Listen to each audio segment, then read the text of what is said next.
सभी साथियों को नमस्कार, प्रणाम, सत श्री अकाल, जय राजा सांसमल। तो आज हम यहाँ पे कुछ सांसी हिस्ट्री के बारे में कुछ सवाल जो YouTube पे काफ़ी साथियों ने डाले थे, उनके जवाब में कुछ बातें करने आए हैं। तो सबसे पहला सवाल तो ये आता है सांसी हिस्ट्री में कि हमारे सांसी समाज के लोग सिसोदिया, पनवार, चौहान, जाट, राठौड़ ये शब्द क्यों लगाते हैं अपने नाम के साथ।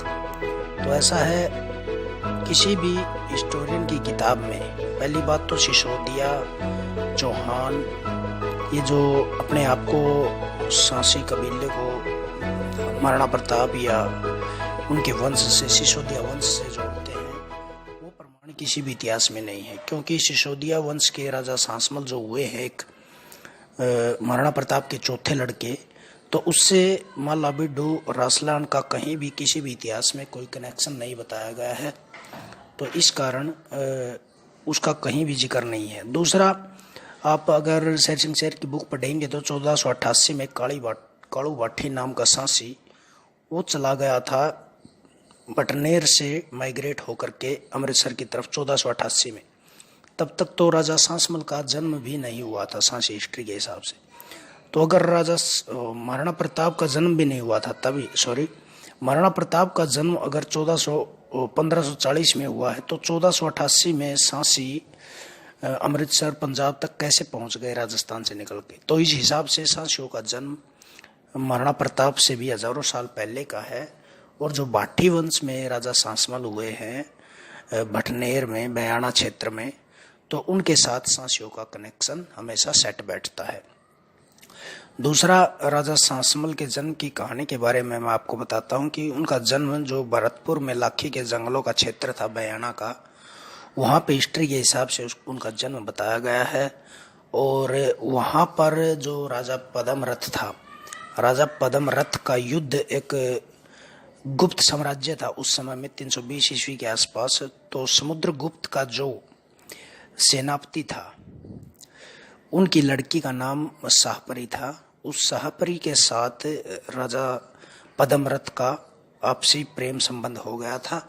और वो प्रेम संबंध होने के बाद पद्मरथ और शाहपरी का ये जब प्रेम संबंध स्थापित हुआ था, तो उसके बाद जब उसके शाहपरी के पिता को पता चलता है इस बात का, तो वो पद्मरथ भाटी के राज्य पर आक्रमण करता है। ज़्यादा बड़ा साम्राज्य नहीं था, छोटा सा क्षेत्र का एक राजा था वो। तो उसमें उनकी हार होती है राजा पद्मरथ भाटी की। और हार के बाद उन्होंने अपना राज्य गंवाना पड़ा और उस पर गुप्त साम्राज्य का ही कब्जा हो गया था। और उसके बाद जब शाहपरी को भी उन्होंने महल से निकाल दिया था, महल में से निकलने के बाद वो शाहपरी पद्मरथ के कबीले के पास जाती है और वहीं पे उनके साथ जंगलों में रहती है। और जंगलों में ही राजा सांसमल, विच्छेर और बोनी का जन्म शाहपरी के गर्भ से होता है। तो उसका जन्म होने के बाद विच्छेर और बोनी के वंशज काफी समय तक उनके साथ रहते हैं। और साथ रहने के बाद जब वहां से पद्मरथ की मृत्यु के बाद 3 मुख्य एरियो में पहुंचते हैं सांसी कबीले, बटनेर, मेवाड़ और अपना जैसलमेर। ये एरिए, उस एरिया से निकलने के बाद सांसियों के मुख्य गढ़ बने। और इन गढ़ों से जब निकले सांसी, तो जिस जिस क्षेत्र से वो थे वही सरनेम उन्होंने अपने नाम के साथ यूज किए। क्योंकि जो पृथ्वीराज चौहान, वो क्या बोलते हैं उसको, महाराणा प्रताप के वंश से जो जुड़े हुए थे, उन्होंने अपने नाम के साथ सिसोदिया, राणा ये लगाना शुरू कर दिया। और दूसरे जो अमृतसर की तरफ हैं, अपने मध्य प्रदेश में है, महाराष्ट्र में है, वो लोग जाट भी लगाते हैं। क्योंकि वो जागीर जमींदारी का, खेत खलियानों का, जमीन का काम करने लगे, तो इसलिए वो अपने नाम के साथ जाट भी लगाने लगे।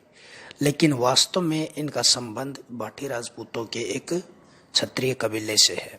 दूसरा, जो राजा सांसमल की पत्नी हुई है, उस पत्नी का नाम जानकारों से और पुराने व्यक्तियों से पता करने के बाद हमें ये लगा उस कहानी का कि जो राजा सांसमल था, उनका युद्ध एक कबीला था, खत्रियों का कबीला था।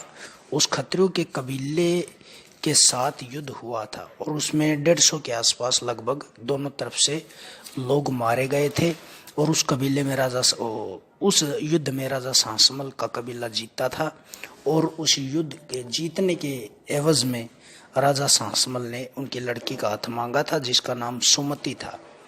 यानी राजा सांसमल की पत्नी का नाम सुमति था, जिसके गर्भ से ही मालाबिडु और रासलान का जन्म हुआ और इस प्रकार मालाबिडु आगे चल कर के ये वंश बना।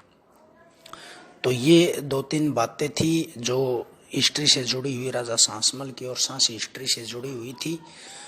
इसके बाद हम अलग अलग टॉपिकों पे अलग अलग बातों पे अपने सवाल भेजते रहेंगे और सभी साथियों से प्रार्थना है कि इस चैनल को ज़्यादा से ज़्यादा पहुंचाएं लोगों तक और शेयर, लाइक और सब्सक्राइब ज़रूर कराएं और इसमें अपने कमेंट भी ज़रूर डालते रहें ताकि हम जो आप इसके अंदर सवाल डालते हो उनको हिस्ट्री और इतिहास में खोज करके इस चैनल पे डालकर आप लोगों को अवगत कराने की कोशिश करें और सांसी समाज की हिस्ट्री को जन जन तक पहुंचाने का अभियान चालू रहे।